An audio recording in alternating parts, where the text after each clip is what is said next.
3, 2, 1. You know what I feel like doing? You better keep that in. I feel like kicking back, relaxing, getting comfy. Welcome to the Get Comfy Game Break. I am your host, Kalo, as always, here to give you the lowdown on all things gaming, and I'm joined by my co-host. Hello, Kalo. Your boy, DJ AIM. You're switching it up every now and then. You really are. And, you know, for those who don't know, I always do a special intro when Kalo, before he starts, and Kalo never keeps it in. I always cut him out, so if you go back, I think I did on the last episode. No, you didn't. I didn't? Nope. It'd be like that sometimes. You keep it in. Talk to the editors. Talk to the editors. You are the editor. Who? You. No, I don't see the credits. It's not in the credits. Oh, my God. I'm not credited for it. But yeah, we're here today to talk about some bad things. Some bad things in gaming. We've covered a bunch of that stuff. But we want to talk about the worst gaming experiences we ever had. And, you know, as an avid gamer myself, and I'm sure DJ AIM can attest to this, you know... No. There's been a lot of bad moments in gaming. We've covered the whole Anthem thing a while back. We talked about... Pokemon Sword and Shield not having all 720 Pokemons. Yeah, I mean, what's wrong with Pokemon? Include all the Pokemans. I can't catch them all. Gotta catch them all. Kimmy. Yeah, we gotta catch them all. Kimmy is in the studio, but she is watching Netflix. Porn. Yeah, Netflix porn. Softcore. Hardcore. What is Skinamax? Is that what it's called? No, it's called... Skinamax, No, it's Brazen. Oh, but this is the game break. Let's not talk about that stuff. We're here to talk about video games, not Skinamax. See, this is what happens when Kimmy's in the studio. Get comfy podcast topic. Form. Get comfy, X-rated. Yeah, X. After dark. After dark. After dark, yeah. Oh my gosh. But, you know, when talking about bad video game experiences, yeah, you're going to get shafted like that when it comes to bad video games.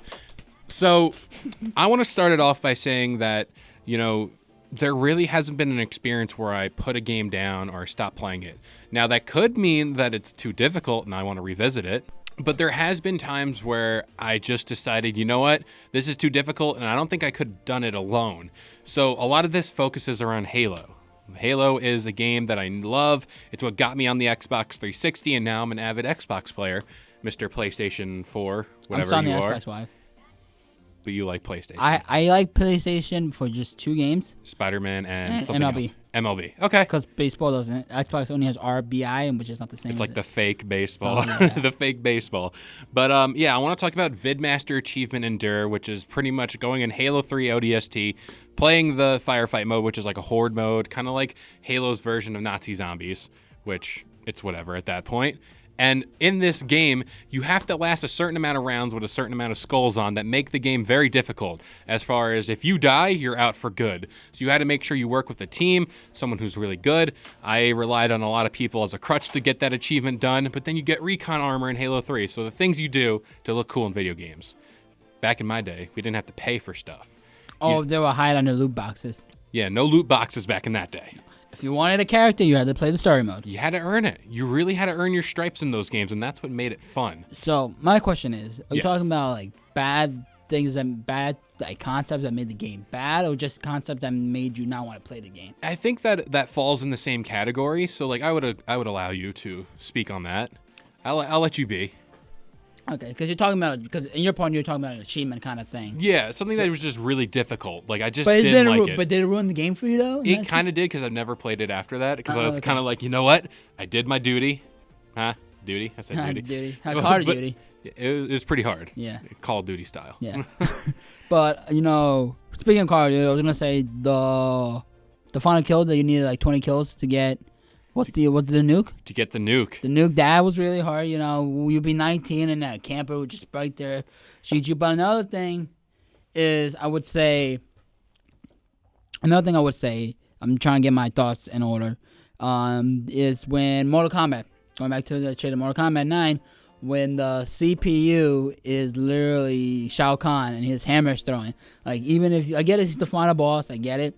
But, like, even if you have it on easy, he's still hard to beat. Oh, my. I never finished that game because of that. Mortal Kombat 9? No, I never finished it. You know, me and my brother took, because like I mentioned many times on the game break, that me and my brother have played Mortal Kombat. So, we played it till, like, 2 o'clock in the morning every night to finally beat him. We beat Mortal Kombat 9. We got the game done. But the fact that we didn't even realize, we were playing the whole game on medium, and we didn't realize. We get there, and I'm like, let me change the settings, and we didn't realize it was on medium. We go on easy, it's still hard. That's weird because like you'd assume easy mode there'd be a significant drop off, No. but no, it was just like no, you're gonna have to beat them like this. Yeah, it was like either that. And another game is Xenoverse, who it's a game that doesn't have a set level that you change from medium, easy, very easy, hard. It's just what it is. Yeah. So you could be stuck at a level, and the only way you could do it. Well, Xenoverse, if you guys don't know, the main story mode, you're your own character. And this is Dragon Ball. Yeah, for those Dragon people Ball. that don't know. For Dragon Ball. So either you quit the game, or you have to go do these parallel side quests to level up your own character, because it's a create your own character game. So in that sense, it's either you have to grind to get your character stronger to beat this level, or just gotta suck it up and try to find a tricky way to win.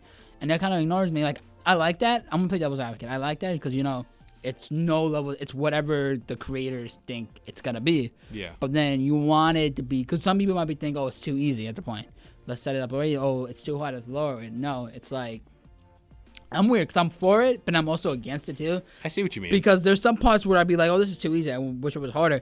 And then there's some levels in that game that it's like too hard. I wish it would be easier. Yeah, because like a game like Pokemon, for example, we both played Pokemon. That doesn't have a set difficulty. That doesn't. And once you hit a wall and like you can't get past a certain gym leader or something like that, You have to go grind. you have to grind it out. But like, I think it does have a set difficulty. Like the first two, like up to the 5th gym, it's 1 and 2 and 3 are easy.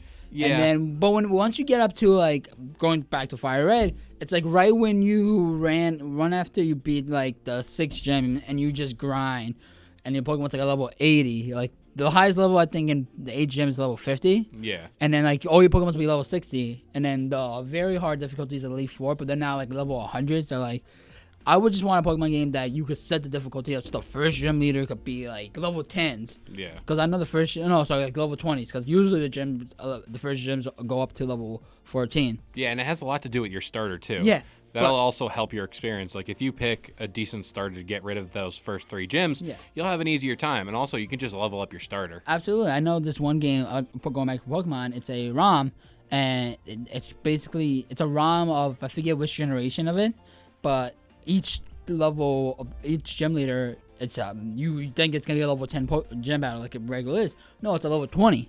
Oh. So you're on the feeding Calipes, Weedles, and you have to keep grinding until you get up to level 20 in the first insane. town, which I think is amazing. Yeah. Because then you have to have your concept like, all right, it's the first gym.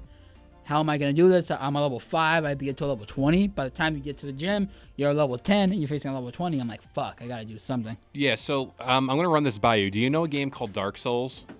Yes, and you just remind me of another game, but I'm gonna let you go first. So and I know I probably am getting this wrong, but is it Dark Souls? It has to be Dark Souls, where if you play the game and you go through and like there's no sort of checkpoint system. There really isn't a thing where you can be like, all right, if I die, I go back to this point. Like, no, there are significant gaps between checkpoints. So like if you die kind of near the final boss and you just run into a regular Joe Schmo enemy and he kills you by some weird miracle and you get reset. Like, what are your thoughts on that? Like, taking away so much progress without having, like, a save point near the final boss. Because, like, a game like Pokemon, what's the rule of thumb whenever you go face a legendary? Always save right before you hit the legendary. See, I get upset. I really do. When I do, because I'm going to bring up another game to make it a compare.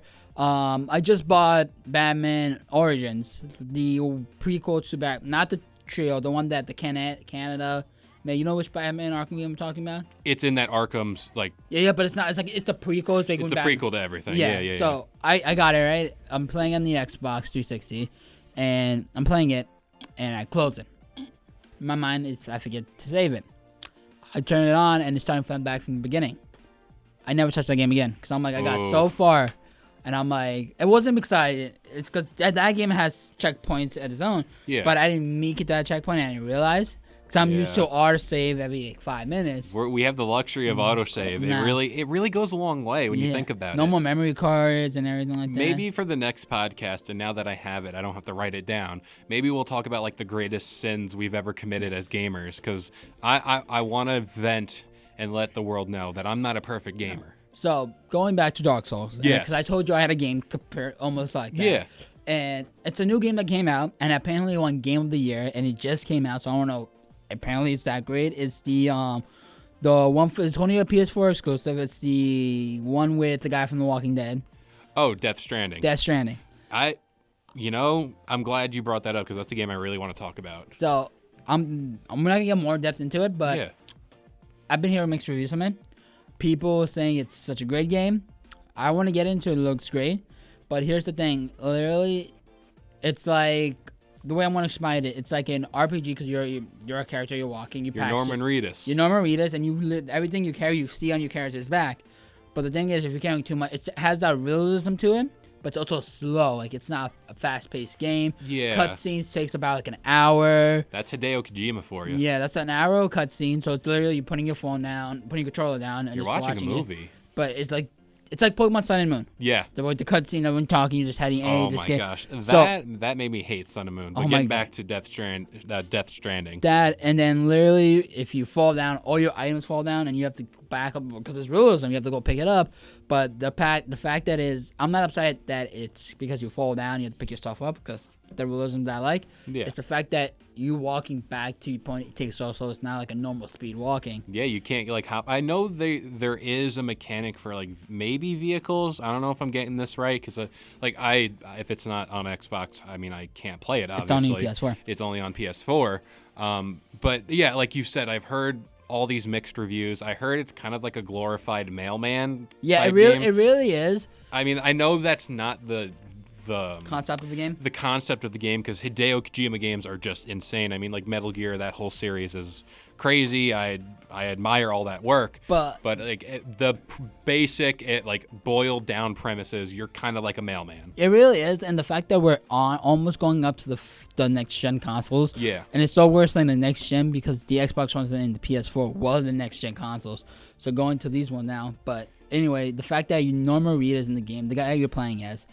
He walks so slow, and the fact that it feels like I'm playing a PS2 game and an Xbox game. The fact that how, like, I haven't played it. I've seen gameplay, but I can feel like how slow you're walking just by watching it, and I'm like, that's not how, like, even though you'd be carrying shit, that's not how slow somebody would walk. It's like the console wars again between Death Stranding and then Cyberpunk 2020 is coming out, where Keanu Reeves is in that game, and then also if you look at a game like Jedi Fallen Order. The Star Wars game that just came out, the guy from Shameless and the guy who played... Which character from Shameless? The redhead kid who played the Joker in Arkham. Yeah, I know. Was it Arkham? What?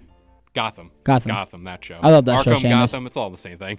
But yeah, he's in that game. But like you said, the slow mechanics of these games, in Jedi Fallen Order, what they do to kind of mask the loading screens, they make you run down long hallways. They kind of make these corridors...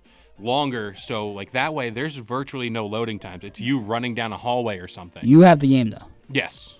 All right. I love that game. We'll probably talk about it more in another podcast. Yeah. But you know what? I think that about does it here for the Get Comfy Game Break. I hope y'all enjoyed. Remember, we upload every Friday morning, 10 a.m. Eastern Standard Time on all major listening platforms, along with the Get Comfy Game Break blog. It's our website that includes all the latest game news, coverage, reviews, anything you can name. It's on there. Written by yours truly, Kalo. The link is down below. Go check out that website and also like, subscribe, do all that fun stuff because we need it.